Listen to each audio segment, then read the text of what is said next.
Welcome, everyone. It's nice to have a big crowd here in the People's House. Board of Commissioners regular meeting September the 2nd. At this time, I'll ask the City Clerk, Smith Davis, to please call the roll. Commissioner Jeff Sanford. Here. Commissioner Sharon Neesmith. Here. Mayor Tom Watson. Here. Commissioner Curtis Maglinger. Here. Mayor Pro Tem Bob Glenn. Here. Okay. At this time, if you are able, please stand, remove your lid for the prayer, invocation, and the Pledge of Allegiance. Thank you, Mayor. Please bow your heads and pray. Dear Heavenly Father, we gather today with grateful hearts, thankful for your blessings upon Owensboro. We appreciate the opportunity to serve our community, the wisdom to make the sound decisions, and the unity that strengthens our city. Guide our meetings with your grace, and may our actions reflect gratitude and care for all. In these things we pray. Amen. Amen. I pledge allegiance to the flag of the United States of America and to the republic for which it stands, one nation, under God, indivisible, with liberty and justice for all.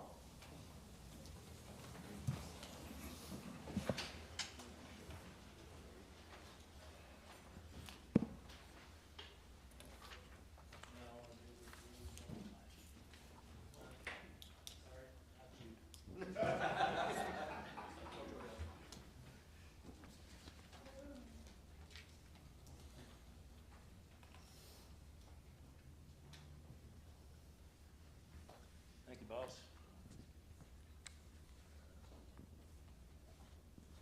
We have a certificate of outstanding service presented tonight for Battalion Chief Steve Leonard.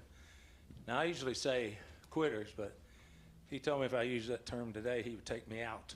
So I will not use that term today. Steve began his career at the City of Owensboro on November the 14th, 1983. As a firefighter. Steve came to OFD with previous firefighting experience, but blossomed here as he learned more about the craft throughout the 80s while taking keen interest in preventing emergencies through public education, code enforcement, and fire investigation. In December of 1992, he was promoted to the rank of Battalion Chief of Fire Prevention, a role designated in our community as Fire Marshal. Over the decades, Steve developed a safety education programs for the most vulnerable in our community, taking special pride in the annual Fire Prevention Week program for all local second graders. He's been a seasoned investigator, a walking encyclopedia of fire and life safety code knowledge, and trusted advisor to 5 different fire chiefs. He has long been deeply involved in the Green River Firefighters Association and Kentucky State Fire Rescue Training. His depth of experience and passion will be missed around the firehouse, but we know that he'll find other ways to stay involved and contribute to the fire service and our community. We really, truly wish him the best in retirement. Steve, could you come forward, please, sir?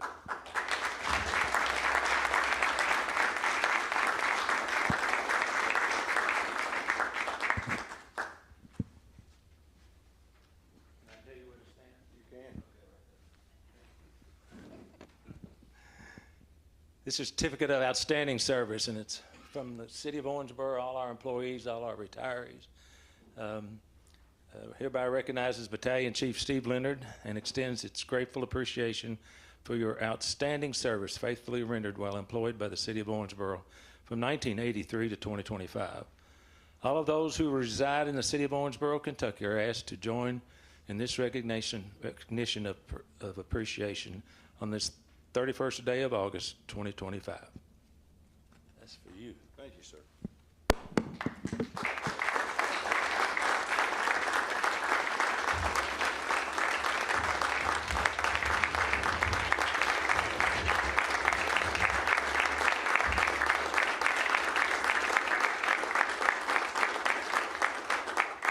I believe you go to Mike.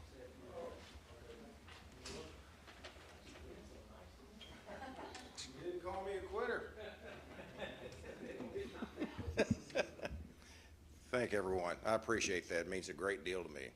I've been a firefighter my entire adult life. So it's what I wanted to do. It's what I enjoy doing. You get a lot of questions about, you've been here 42 years, what's changed? One of the biggest things, and there's many things that changed, it's kind of an odd answer. Many things have changed and many things have stayed the same. The objective has always been the same. The bell goes off, the alarm goes off, the doors open up, the trucks go out, and we go help. That's what we do. That's our job.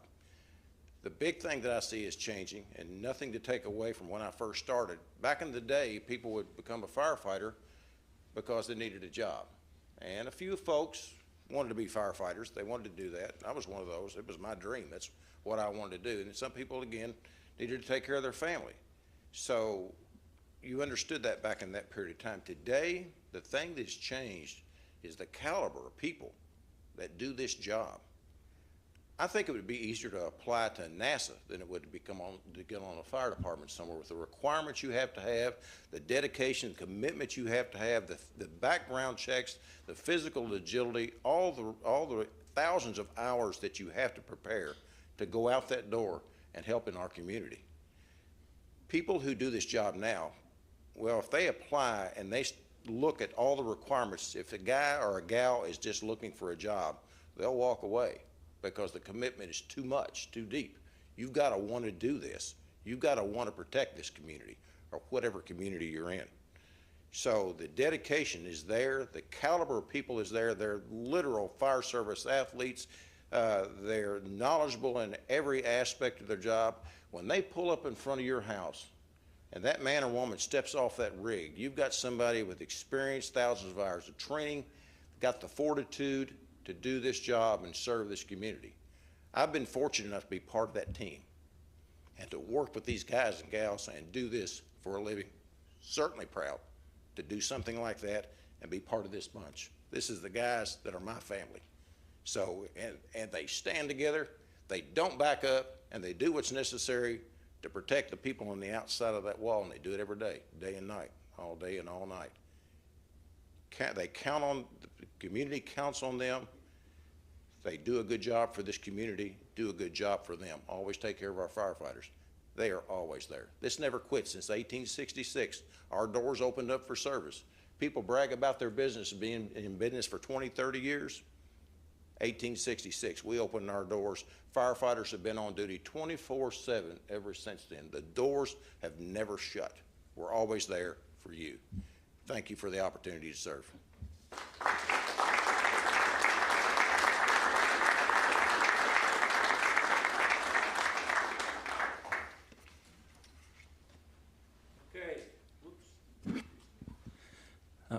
The next item on the agenda is Ms. Dr.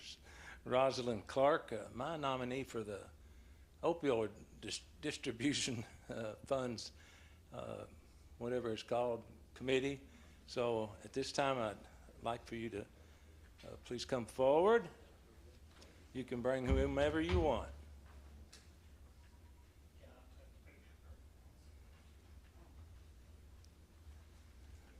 How you doing?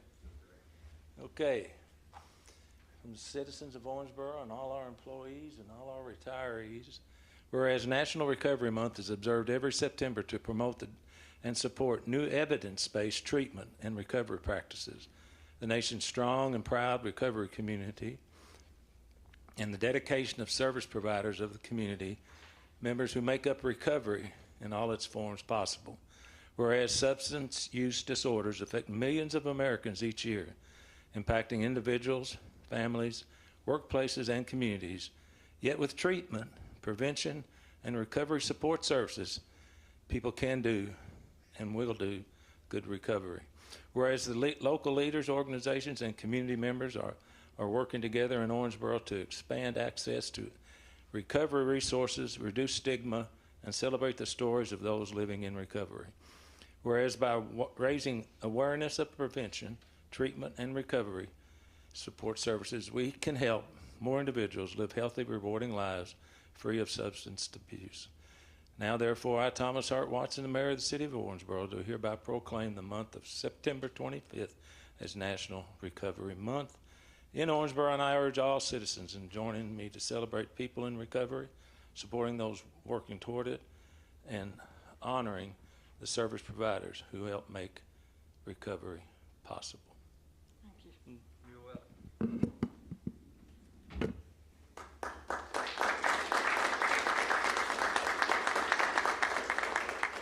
Say a few words to folks at home.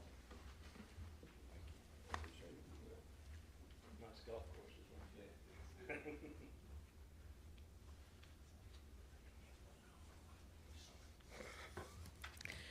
I almost wish I had Chief Leonard's speech because so much of it mirrors my life. I've spent 36 years working in substance abuse treatment and have dedicated my life to this as well.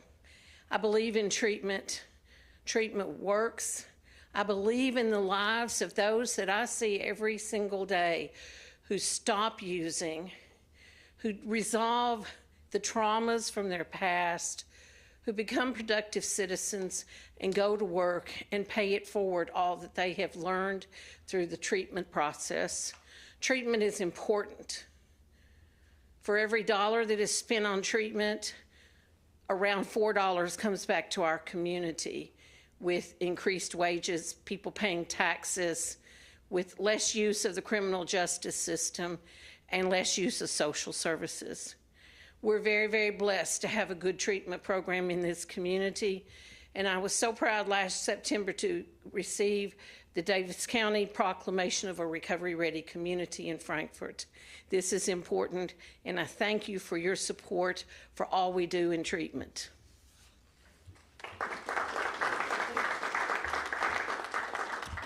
So my name is Chris Seaton. I'm a person in long-term recovery and a native of Owensboro, and I just want to say thank you guys. I'm a product of early intervention. I got sober at 21. I've been sober for 22 years. I've been a successful business owner and entrepreneur here in Owensboro, creating jobs for other people and helping people who are on that same path that I was on. And so just want to say thank you for your support and what you guys do, and we hope that you continue to advocate for those who are underserved and that we continue to speak up to reduce the stigma, to let people know that recovery is possible. So thank you guys. Appreciate it.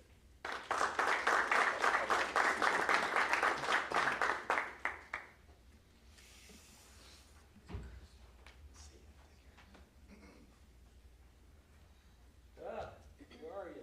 There you go. Represent this Dr. David Tucker. Why do y'all always yell at me when I don't have the mic?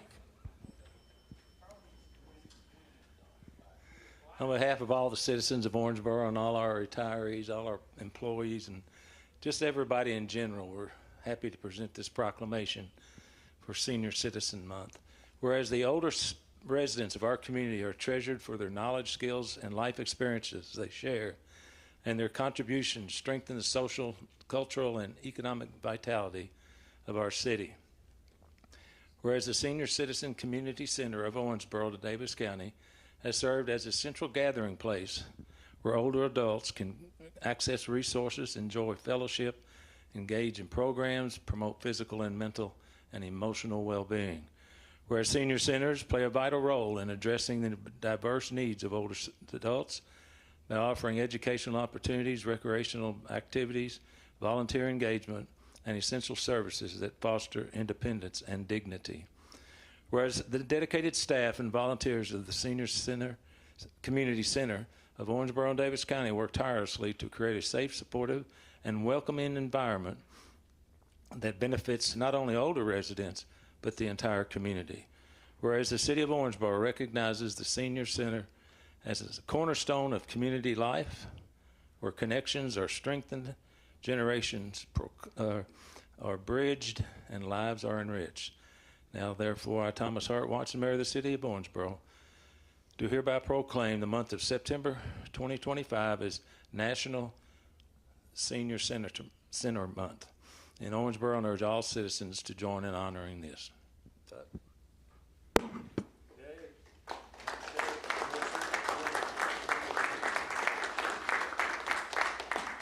Mike is yours.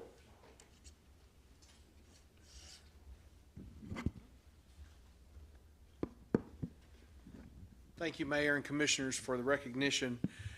The Senior Community Center of Owensboro, Davis County joins more than 10,000 other senior centers across the nation celebrating this month the impact that we make on the lives of seniors. In our community, we are proud to have more than 1,000 active members, and we're maintaining that number, which is hard to do in our age bracket. But in July, we had over 50 new members in the Senior Center, and over the weekend, one of my staff members ran into a church leader who she asked, when are you going to bring your older group from the church and join the Senior Center? And he said, we're just waiting on that new building. So we believe that we are poised for great growth as we look toward moving into a new building next year. We're very excited about that and very thankful for your support and your continued support in all that we do there. Thank you.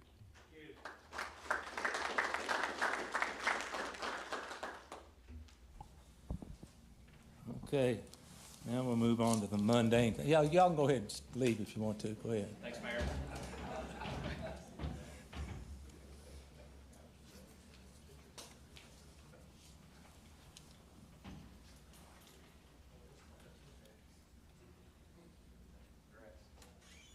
Okay, item 5A.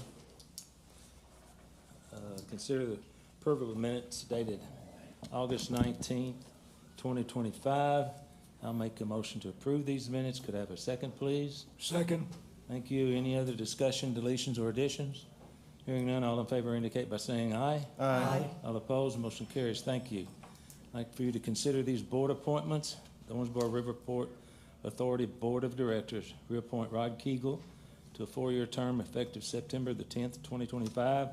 Owensboro Health Board of Directors, appoint John Marshall Moore to a 3-year term effective November the 1st, 2025. I'll make a motion to approve these appointments. Could I have a second, please? Second. Any discussion on these appointments? Hearing none, all in favor indicate by saying aye. Aye. All opposed? Motion carries. Item 6, second reading, roll call vote. Boss. Ordinance 12-2025, an ordinance amending the annual budget for the fiscal year beginning July 1, 2025 and ending June 30, 2026, and amending ordinance 6-2025 to receive and appropriate funds from River City Pickleball and to appropriate funds for a land purchase. Read for approval on second reading this second day of September 2025. Thank you. City Manager? Yeah, Mayor, happy to give a brief summary. We discussed it in more detail at our last meeting, but this is second reading of a budget amendment.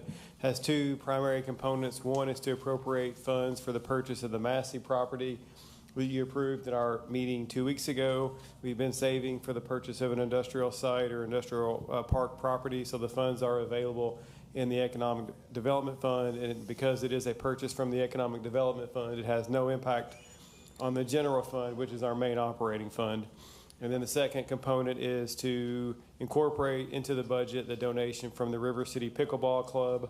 Our agreement with the club requires them to provide $500,000 toward the project. And as construction nears, we need to add the revenue because we'll soon have offsetting expenses after construction begins on the project at Ben Halls, hopefully later this year. Thank you. I'm making a motion to approve this ordinance. Could I have a second, please? Second. Any further discussion? Hearing none, roll call, please. Commissioner Sanford, Yes. Commissioner Neesmith, Yes. Mayor Watson, Yes. Commissioner Maglinger, Yes. Mayor Pro Tem Glenn. Yes. Item 6B, please. Ordinance 13-2025, an ordinance imposing a temporary moratorium on certain categories of group housing and facilities in Owensboro. Read for approval on second reading this second day of September 2025. Okay, I'll entertain a motion to approve this ordinance. So moved. Could I have a second, please? Second. City Manager, would you like to discuss? Nothing specific. She summarized it quite well. It's just what she said. City Attorney did brief you at the last meeting, and either he or I can answer any questions should you have any. Thank you. Roll call, please. Commissioner Neesmith, Yes. Mayor Watson, Yes. Commissioner Maglinger, Yes. Mayor Pro Tem Glenn, Yes. Commissioner Sanford. Yes. Thank you. Motion is approved. Item number 7, it's a first reading. There will be no vote. Ms. Davis. Ordinance 14-2025, An ordinance approving and adopting text amendments to the Owensboro Metropolitan Zoning Ordinance for the cities of Owensboro and Whitesville and Davis County regarding revisions to Article 8 Schedule of Zones, specifically regarding shops of special trade and general contractors.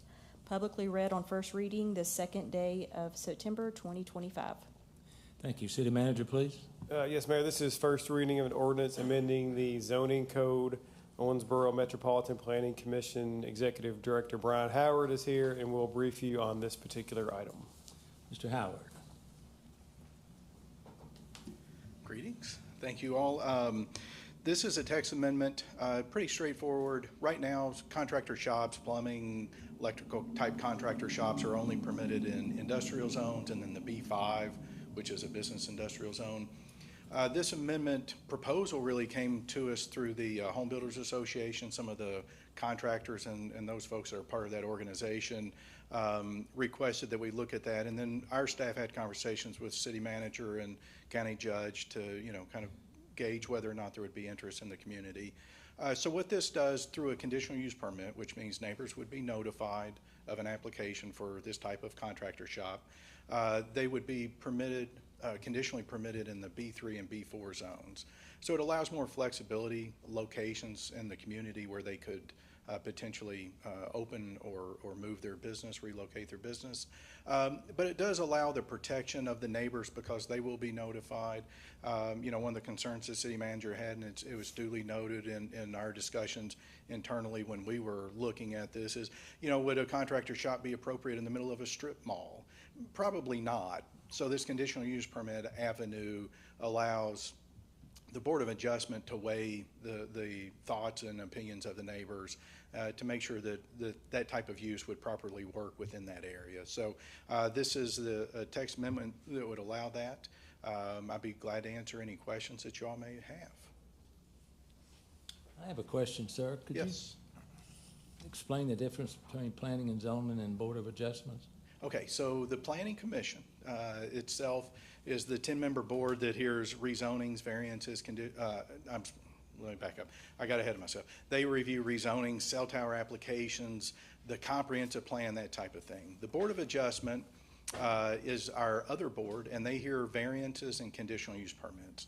And the whole idea of a conditional use permit in Kentucky Revised Statutes in KRS Chapter 100 is that a use that may be appropriate in a location, but there may need to be concessions or conditions or things that need to be done to make sure that it properly integrates into that area. So an example is a church would be conditionally permitted in a R1A single-family residential zone. So it may be perfectly fine in that residential zone, but neighbors are notified and there's an opportunity for public comment on that type of use. Versus if a use is just permitted by right, it is what it is. If it's in that zone, you can do it. You submit a site plan to our office, and it gets approved, and you can just start the business. So this conditional use permit avenue going through the Board of Adjustment allows another layer of really protection for the neighbors so that there's some level of certainty of what will happen next door to them. Thank you. Any other questions? I just have one. So can you give us an example of the types of businesses that would fit under this category? B3, yeah. Did you say B3 and B4? B3, B4 zones, okay. Correct. So really what we anticipate seeing are electrical, plumbing type contractor businesses. They may have a office space, but then a larger storage building for their pipe or materials that are part of their day-to-day operation. They'll have work trucks that come to the site and park there, maybe overnight.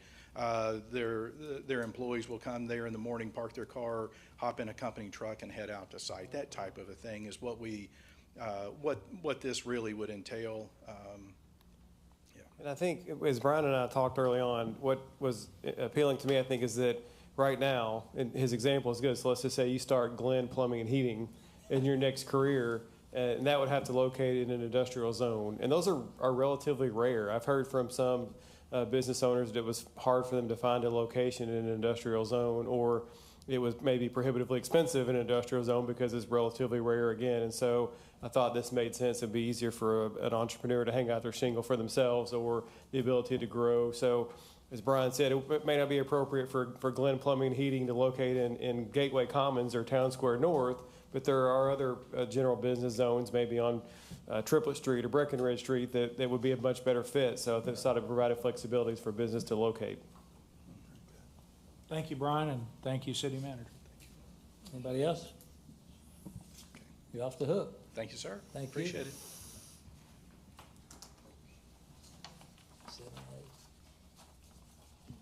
7B. Okay, we'll go to 7B, please.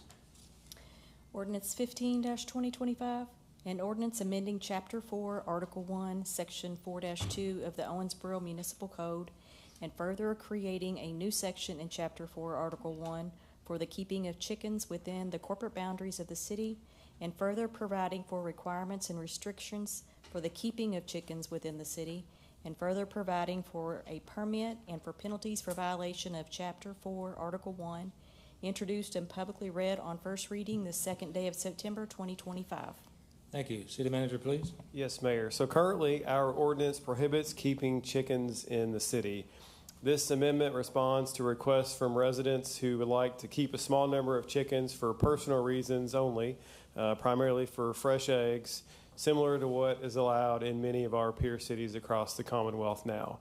So the proposed ordinance includes clear limits and safeguards to ensure that chickens can be kept responsibly without creating nuisances for neighbors, with the following restrictions in the ordinance. A maximum of 6 female chickens may be kept with no roosters or other fowl allowed. Chickens must be kept and remain only in the backyard of single-family homes in areas zoned for single-family use. They cannot be kept in apartments or multifamily residences or businesses. Chickens must be kept in secure, covered, predator-proof coops that are sanitary, ventilated, and provide at least 3 square feet per chicken. Coops must be located at least 10 feet from a property line and 40 feet from a neighboring house or business. Chicken feed must be stored in rodent and predator-proof containers. A $25 permit is required. However, permits can be revoked if the standards are not followed. We envision enforcement being handled through our property maintenance department, consistent with how other code violations are addressed. As we talked about at our last discussion, any deed restrictions or neighborhood covenants prohibiting chickens would remain in effect. So this would not override HOA rules or things of that nature that may be in place. So in short, this ordinance gives residents the opportunity to keep a small number of chickens for personal use while maintaining strong protections for neighbors and neighborhoods. You're not going to tell us what came first, the chicken or the egg? I do not know. You do not know? I'm just curious if anybody knew. Thank you. Item 7C, please. Ordinance 16-2025, an ordinance levying ad valorem taxes for municipal purposes for the fiscal year commencing July 1, 2025 and ending June 30, 2026 at the rate of 25.60 cents per $100 of assessed valuation of real property, 30.91 cents per $100 of assessed valuation of personal property, and 30.30 cents per $100 of assessed valuation of vehicles, and providing for the collection and apportionment of same, introduced and publicly read on first reading this second day of September 2025. City Manager. Thank you, Mayor. This is first reading of an ordinance setting 3 different property tax rates for the year. The largest by revenue and the most well-known is the tax on real property or real estate. So typically in the public, when people talk about real estate taxes, they're talking about their house on property, they're talking about the tax on their house or property that they own. So we propose to decrease the real estate rate from last year, reducing the rate to 25.5 cents per $100 of valuation, down from a rate of 26.1 cents last year. Okay, so 25.5, good grief. 25.6. Got that wrong. 25.6 for the current year, down from a rate of 26.1 last year. So with this rate, a property assessed at $100,000 would pay $261 in property tax to the city. We set other related rates as well. We propose no change to the vehicle rate remaining at 30.3 cents per $100, the same rate that has been at for many, many years. The personal property rate, the ordinance includes a rate of 30.91 cents per $100, and the personal property tax rate is calculated basically on a formula based on the real property rate. So again, the real property rate, which is the most prominent rate, and what is generally referred to when discussing property tax is the source of the far majority of property tax revenue, and so we're happy that that is a proposed decrease for this year. Okay. Any discussion? I'm just glad my wife's smart. Discussion down here? Okay. I would add, Mayor, Angela and I were looking at some information earlier. She had a spreadsheet showing rates going back, I think, 15 years, and this was the lowest that it would be. Right. It's just a sheet where I've been tracking the rates from 2009 forward. I didn't track it prior to that, but this is the lowest rate that we have been able to offer to the public for the past 15 years. And so I think that's something to be proud of. I think we had 0.264 for 4 years, 0.261, but now we're down to 0.2560. So I think that's good news. And the rate itself goes down 1.92% from last year on the real property. So good. You normally ask the question about assessments. We have no part in property assessments. The way it's structured in Kentucky is actually very good. It's completely independent of us. So we don't set your value. That's done by an independently elected official. And that actually works pretty well. So we have no role in that. Of course, assessments generally do go up, so revenue generally goes up as well. And that's partially why we're able to decrease the rate, but that's completely separate from anything that the city is involved with. You beat me to it. I knew you would ask it. Okay, anything else? All right, thank you. We'll go to 7D, please.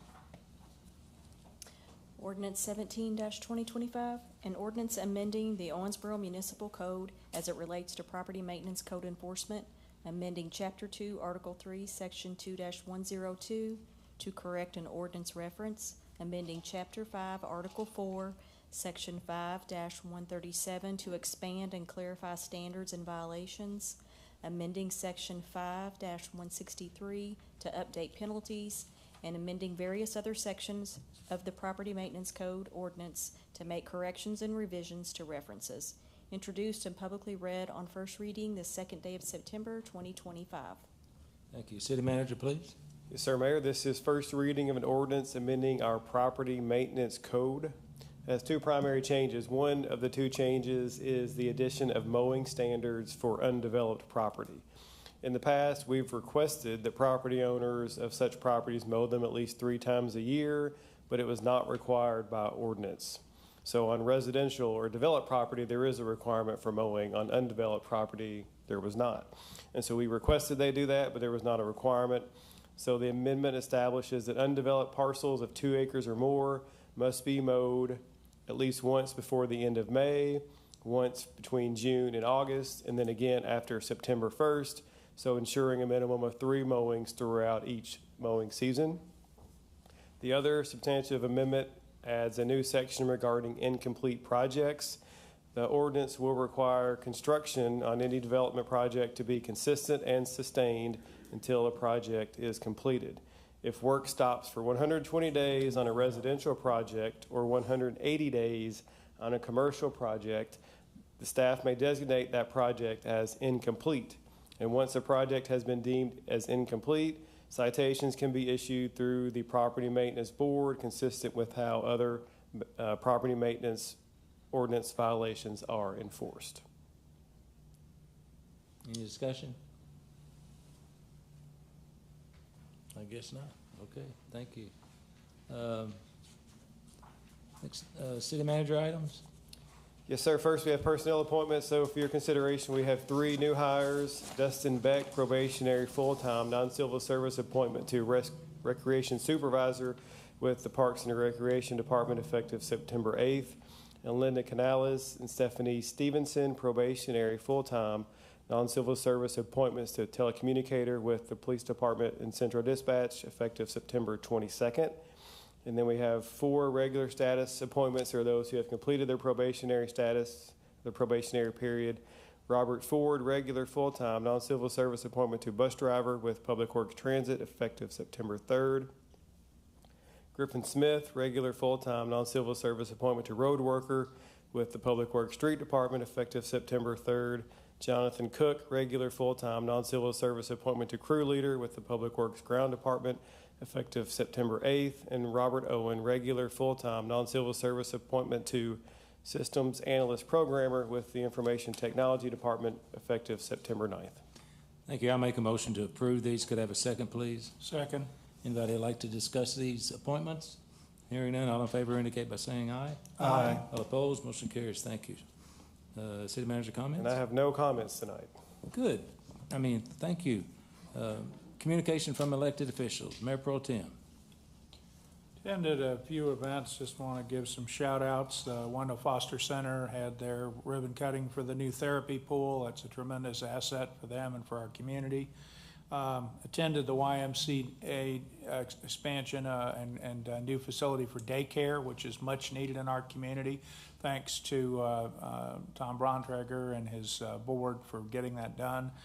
They kind of pivoted after the original coalition with the senior center went away. And then the one comment I do want to make is, I don't know about you, but at least once a week I get a text on my phone threatening my life if I don't pay a traffic ticket or I don't pay a toll fee. And I just want to encourage those who may be naive about social media and texting that that's 99.9% a scam. But do yourself a favor and the community a favor, report it to the Davis County Sheriff's Department or the KSP, Kentucky State Patrol, so they know about it, because there's a new iteration of these every week. And by all means, do not respond to any of the email addresses or phone numbers on there. They are completely illegitimate, and they're just out to take your money. All right, that's all I've got. And I will add that Senator McConnell's office called and said that they were able to get $6 million in the rescission budget for child care for Owensboro. So the rescission budget is iffy, because they can yank anything out of it. But hopefully that will come to pass. Commissioner Maglinger. No comments tonight. Thank you very much. Okie dokie. You gonna follow his lead, Senator? Senator. Oh, where's Jim? Jim, I'm not running yet. Go ahead. Okay. I just want to give a shout out. Our local unions, they have a Labor Day picnic every Labor Day. It was beautiful. Of course, English Park was down on the river, so everything was nice. We didn't have to smell too many dead carp that day, but if any of you have been keeping up with that. But it was particularly interesting to see everyone has an opinion of a union one way or another, but these folks are of the opinion that a union you've heard bad things about them, you've heard good things about them, but the bottom line is it's out there to make sure that there's good jobs for people, that they're protected, that they know and what to expect, and that they do have some type of future. So I think it was very interesting and great to see a lot of those folks that have helped make Owensboro and support Owensboro in the county in all that they do. So I just want to say appreciate that, and it was nice to have some good old barbecue chickens. Thank you. All right, is it General Sanford? I don't know if you want that or not. I just wanted to make a mention. I believe you played in it too, the Dare golf tournament scramble that we played on Friday. The mayor and I were there, and the police department put that, and they do a terrific job. Pretty much playing in it every year. I did see your score. That was nice, but we did beat you by one stroke. You cheated. Yeah, I cheated. I guarantee. But seriously, they do a great job every year. So I highly appreciate those guys doing that. And that's it, Mayor. Thank you. Mm-hmm. I was glad to help OPD out with the cost of the golf course. I'd like to recognize a couple of young people that I'm very jealous of. OHS Bellamy earns perfect score on the ACT. Owensboro High School senior Savannah Bellamy earned the highest possible ACT score of 36 on the ACT test. Only about 25% of the students who take the ACT earn the top score in the United States. High school graduating class of 25, only 3,041 out of 1.37 million students who took the ACT earned the top composite score of 36. The ACT consists of sections that test in English, mathematics, reading, science, and each scored on a scale of 1 to 36. A student's composite score is average 4 sections test scores. The score for ACT optional writing test is reported separately as not included in the ACT composite score. When a student earns a top score of 36 on the ACT, it opens doors to a promising future, demonstrating for colleges and universities as they are ready for the challenges ahead. ACT CEO Janet Goodwin said that this remarkable achievement is something we celebrate along with the student and their family. And then Owensboro Innovation Academy senior John Bland earned 36 on his ACT score. Only about 0.25% of the students who take ACT will earn the top score. And I won't repeat all the same things, but so we'll go down the line here. Could everybody remember their ACT score? Angela? Chief, what was yours? Was it 36? Good call. Jeff? 26. When you look down and to your right, that means you're lying. 26? That's average. Yeah. Yeah. Chiron? I have no idea. Okay. City manager? Do not remember. I was going to say the same as Chief. Less than 36, I promise you that. Yeah. Where's my chicken lady? She back there? You in this? I could not tell you that. Less than 36, yep. Good enough to get into a community college, that's all I need. There you go. Counselor? Wasn't a 36. You couldn't add mine together, double it, and gotten 36, I don't think. That's pretty impressive. So I really wanted to recognize these two young folks because, you know, the sky's the limit for them. Okay. Is that all we got for the elected officials? Okay, we're going to have an open public forum now. Members of the audience may address the Board of Commissioners on any matter of public concern that was not on the agenda. Comments are limited to issues within the scope and responsibility of the commission. The commission meetings are held to conduct city business for the benefit of Owensboro citizens and taxpayers. At this time, anyone who wishes to address the city commission, please make their way to the podium. To be recognized, speakers must state their name and their address for the clerk's record. Limit their remarks to 3 minutes or less. Since the item's not on the agenda, no response is required by staff or the Board of Commissioners. The mayor reserves the right to extend the time to the speaker. Who's up? All right out of the chute. Good afternoon. My name is Steve Norton. I'm here to discuss the downtown parking garage. 15 months ago, I moved downtown. I leased the condo from Phil and Laura Clark. Since I've been there, it's been a concern about crime going on inside the parking garage. I have a 17-year-old son, and he's almost been run over twice trying to get to our car at night because of the racing and the activity going on inside this garage.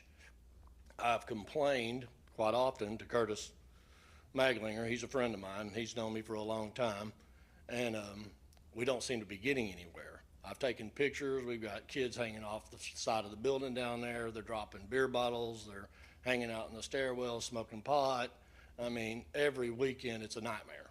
I know that Curtis has told me that we have an officer patrolling down there. I go out there at night, sit on the roof, and watch this stuff go on for hours, and I never see a police officer, okay? I have a new wife and a new baby, and she can't go to the garage at night either. The elevator hasn't worked in over a month, and you can't go in the stairwell because of the elements that are hanging out in the stairwell. All you have to do is go down there and watch. I mean, this is not made up, but it is a concern. I moved down there from Stone Creek Park, and if you know the community, where I came from was a lot nicer than when I went. But I went down there because personal reasons, plus I wanted to evaluate the overall, what was going on downtown. I'd never been down there and I wanted to see it. I'd like to invest in downtown. And I know this is about safety and not about business, but we put a lot of money as a community into the downtown area. And that passageway right down Allen Street is the primary access to get to the park. You got all kinds of children down there, and it's just not safe. I've tried going down and asking the people to leave. I've even went out in the garage and asked them to stop racing, and they're not listening to me. I don't carry a badge, and they'll say they're going to quit, but as soon as I walk away, they go right back to doing it. And it goes on on a Friday and Saturday night, it goes on to 2 or 3 o'clock in the morning. And I mean, like I said, I sit up on the roof, I watch it, and I've yet to see a police officer down there. Now, I'm not saying that the police are incompetent, or I'm not complaining about the police. I'm just saying we're going to have to do something, or somebody's going to get killed in that garage, and then we've got a real problem. The alleyway behind the building, it's the Wiley building that runs through there. That's the primary route for all this activity. I've walked up on kids in there smoking, I think, meth. I've never smoked meth, so I don't know, but I believe that's what they're doing. They're standing in the elevators drinking beer, and I know they're not 18 years old or 21 or whatever old you have to be. Is that my ding? I'm done? Oh, well, I'll step aside. But I mean, this is a problem that can be solved. I mean, I'm a businessman. I've been here 28 years. I own 4 businesses in this town, and we can solve this problem. But it's going to have to take attention. That's all I can say. I mean, somebody's going to have to go down there. We make a few arrests, not me personally, but the police chief, then they'll stop. They may move someplace else, but they'll stop. And right now, it's a safety hazard to the people down there.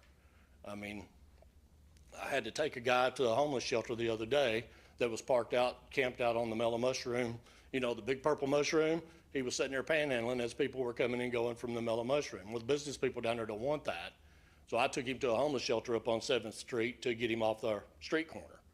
So I don't mind helping the community. The community don't mind helping either, but we have to have a resolution, and we have to have a focus, and we have to have an agenda to fix the problem. But it can be fixed. Literally, a presence down there will take care of it. Everything that's posted inside that garage that says we will not do this, they're doing all of it.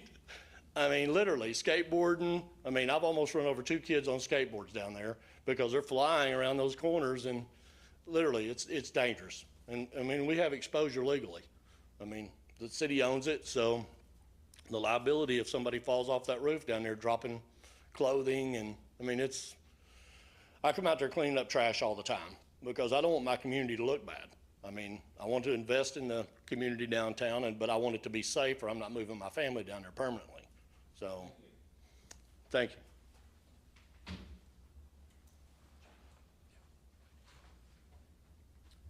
Well, Mr. Mayor, Commissioners, I'm Phil Clark, my wife Laura sitting there. I can't really add anything to what Steve said. I think he talked about all the issues. I will just say, though, that we bought that building in 2005. That was before Smothers Park had its changeover. So we lived through all that.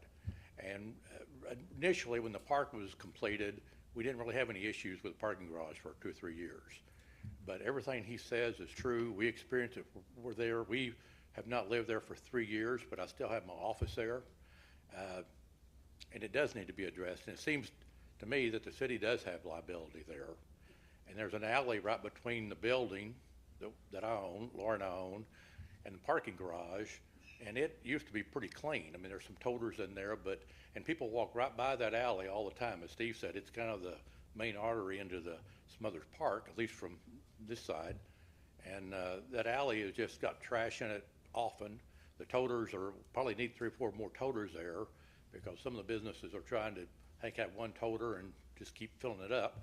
So I think if we could just address, and as Steve said, we're part of the community. I'm happy to help. We all are. But we can't do it on our own. We can't talk to people, and kids just,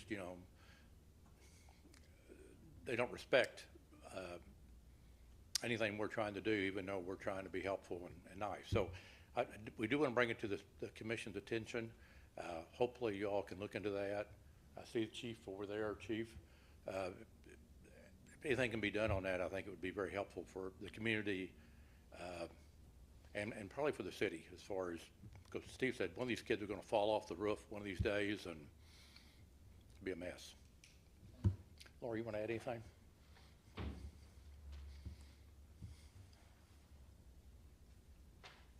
Thank you. I'm having a speech problem, so bear with me. Before Phil and I moved away from downtown 3 years ago, the last year that we lived there, I can't count the number of times I called the police to complain about the parking garage. And they always got someone down really quickly. We have a rooftop deck, so we look into the parking garage. That's what Steve was talking about, being on the roof. It's a rooftop deck, so our rooftop deck looks into the parking garage. Phil and I would sit and watch the drug deal one after another, after another, after another, every night. And I was told by police officers that they're not big drug deals, so it's just a ticket and ask them to leave. When you're living there, any drug deal feels like a big drug deal when you're watching it from your back door. And the last 3 years that we lived downtown, I refused to park in the parking garage. We pay for parking. Phil and I pay for several parking spots for his office and for us, and I wouldn't park there. I wouldn't leave my car downtown in that parking garage at night. I felt safer on the street than in the parking garage. We had several issues, called the police. We have cameras. They don't work. What I was told is they're so old that they're not clear enough to really see anything. So why have them, and what good does it do to call the police if they can't look at a camera and see what's really going on? It's more than just an aggravation. Like Mr. Norton said, someone's going to die down there, and then we'll be reactive to that problem.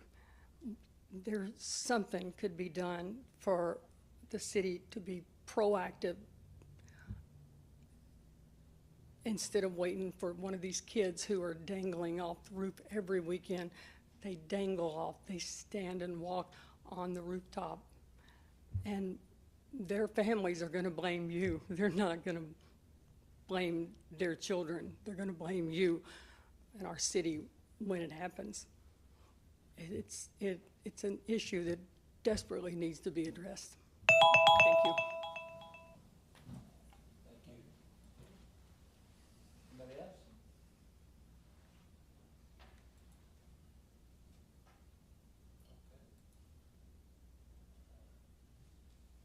I'll entertain a motion to adjourn. Could I have a second, please? Second. All in favor indicate by saying aye. Aye. We are adjourned.